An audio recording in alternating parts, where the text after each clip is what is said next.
विराट कोहली की एब्सेंस पहले दोनों टेस्ट मैचेस में एक बहुत बड़ा सेटबैक रही है टीम इंडिया के लिए, जिन्हें एक बहुत इनएक्सपीरियंस बैटिंग लाइनअप के साथ जाना पड़ा। लेकिन आज बीसीसीआई ने कंफर्म किया है कि कोहली अगले तीनों टेस्ट मैचेस के लिए भी अवेलेबल नहीं है। उन्होंने पर्सनल रीजंस की वजह से बीसीसीआई से रिक्वेस्ट की थी कि वो टेस्ट सीरीज नहीं खेल रहे और इनकी इस रिक्वेस्ट को एक्सेप्ट किया गया है। कोहली के साथ साथ इंडिया ने श्रेयस अय्यर को भी अपनी टीम से ड्रॉप कर दिया है और उन्हें ड्रॉप करने की वजह उनकी बुरी बैटिंग फॉर्म है। श्रेयस अय्यर जो जाने जाते हैं स्पिन के अगेंस्ट अच्छी बारी करने के लिए, पिछली 15 इनिंग्स में टेस्ट मैचेस में 1.50 नहीं है श्रेयस अय्यर का, तो ये चीज जाहिर करती है कि कितनी बुरी बैटिंग फॉर्म चल रही है। चाहे ओवरसीज कंडीशंस में साउथ अफ्रीका के अगेंस्ट बुरी बैटिंग हो या फिर होम सीरीज में इंग्लैंड के खिलाफ रन्स ना करना, श्रेयस अय्यर जो है वो खुद ही अपने ऊपर ये सिचुएशन लेकर आए हैं। खैर, इंडिया ने इंग्लैंड के अगेंस्ट आखिरी 3 टेस्ट मैचेस के लिए अपने स्क्वाड का ऐलान कर दिया और इसमें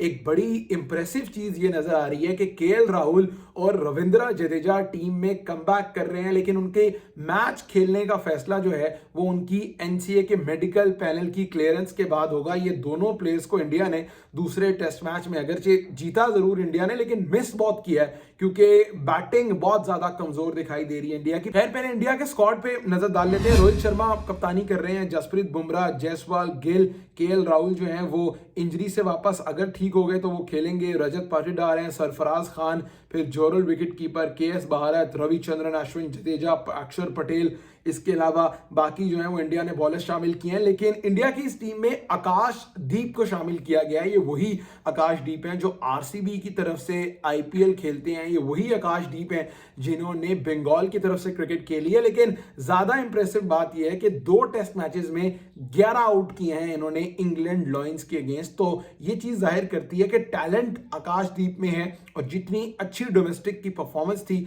उस पर इन्हें रिवॉर्ड किया गया। कोई 29 फर्स्ट क्लास मैचेस में 100 से ज्यादा विकेटें हैं, तो ये एक बड़ी हेल्दी बॉलिंग जो है वो रिकॉर्ड है और इस पर इन्हें रिवॉर्ड किया गया है। दूसरी तरफ इंडिया वंस अगेन एक जबरदस्त स्पिन बॉलिंग अटैक के साथ जा रहा है, जिसमें वॉशिंगटन सुंदर हैं, जिसमें रविचंद्रन अश्विन हैं, कुलदीप यादव हैं, रविंद्र जडेजा भी इसमें मौजूद है। अगरचे जडेजा मैच जो है वो फिटनेस टेस्ट पास करने के बाद ही खेल पाएंगे। दूसरी तरफ रोहित शर्मा के लिए सबसे बड़ी कंसर्निंग चीज टीम की परफॉर्मेंस से ज्यादा अपनी इंडिविजुअल बैटिंग परफॉर्मेंस है। 4 इनिंग्स में 1.50 भी नहीं कर पाए रोहित शर्मा। अगरचे इंडिया के लिए WTC हिस्ट्री में सबसे ज्यादा रन्स करने वाले प्लेयर हैं रोहित शर्मा, चाहे ओवरसीज कंडीशंस हो चाहे होम कंडीशंस हो। रोहित ना सिर्फ रन्स करते हैं बल्कि स्टेबिलिटी देते हैं, इंडिया को तेज आगाज फराहम करते हैं। लेकिन ऑब्वियसली वर्ल्ड कप के फाइनल के बाद जो सेटबैक लगा है रोहित शर्मा को, वो थोड़े आउट ऑफ जोन दिखाई दे रहे हैं। हमने देखा साउथ अफ्रीका की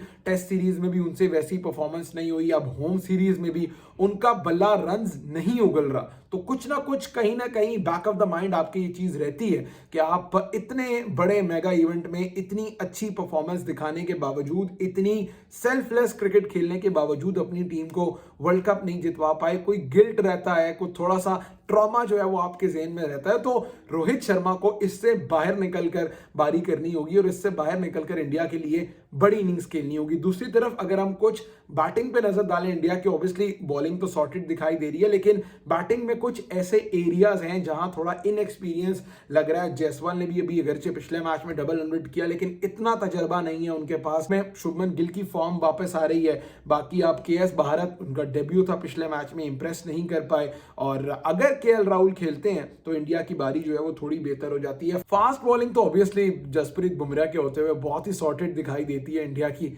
और 150 टेस्ट विकेटें पिछले मैच में कंप्लीट की हैं। एशिया के सेकंड फास्टेस्ट बॉलर बने हैं बुमराह और उनका रिकॉर्ड बहुत इंप्रेसिव है। इंडिया के अंदर परफॉर्मेंस हो या इंडिया के बाहर, जसप्रीत बुमराह ने बहुत इंप्रेस किया है ओवर द इयर्स अपनी एवोल्यूशन के साथ, जिस तरह इन्होंने इवॉल्व हुए हैं as a test match bowler, और वो इस फास्ट बॉलिंग अटैक को लीड कर रहे हैं, जिसमें उनके साथ साथ मुकेश कुमार और आकाशदीप है। तो ये इंडिया की कुछ टीम है जो कंटेस्ट करेगी 3 टेस्ट मैचेस में। ये सीरीज 1-1 से बराबर है। अगला मैच जो है वो राजकोट में 15 फरवरी को स्टार्ट होने जा रहा है। इंग्लैंड की टीम जो है वो लंबे रेस्ट करने अबू धाबी चली गई है, थोड़ी चिलिंग्स होंगी वहां पर, कोई गोल्फ होगी, कोई थोड़ी शॉपिंग होगी। उसके बाद इंग्लैंड की टीम जो है वो इंडिया आकर प्रैक्टिस करेगी और टेस्ट मैच खेलेगी, प्रैक्टिस करेगी और तीसरा टेस्ट मैच खेलेगी इंडिया के अगेंस्ट।